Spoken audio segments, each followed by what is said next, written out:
ডাকসুর এই অনিয়মগুলি এটা কাম্য ছিল না, এক নম্বর। দ্বিতীয় কথা হলো আমার এখানে আমি যেটা ব্যক্তিগতভাবে মনে করি সেটা হচ্ছে যে এটা দেখেন, সবাই বলছে শিবির জিতেছে, একজন কিন্তু আওয়ামী লীগ পদধারিকার পদ নিয়ে আছে ছাত্রলীগের, উনিও কিন্তু জিতেছে, উনি কিন্তু রিজাইন করে নাই।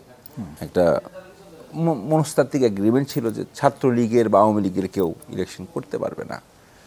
প্যানেলটা তো জামাত শিবিরের নিজস্ব ডিক্লেয়ার্ড না, ইটস এ মিক্সড প্যানেল, ছাত্র দলেরটা যেরকম ছাত্র দলের। তো ইন দ্যাট সেন্স আপনি যদি তর্ক করতে চাই তাহলে আমি বলতে পারি যেটা জামাত শিবির জিতে নাই।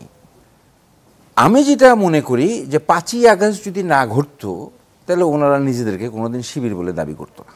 বুঝতে পারছি না যে আসলে আওয়ামী লীগকে আর জামাতকে বা আওয়ামী লীগকে, ছাত্র শিবিরকে ছাত্রলীগকে, ছাত্রলীগকে আর ছাত্র শিবিরকে, এটা কিন্তু বোঝা বড় মুশকিল।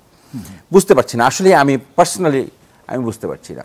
এই দেখি অমুকে ছাত্রলীগ, পরে শুনে উনি ছাত্র শিবির।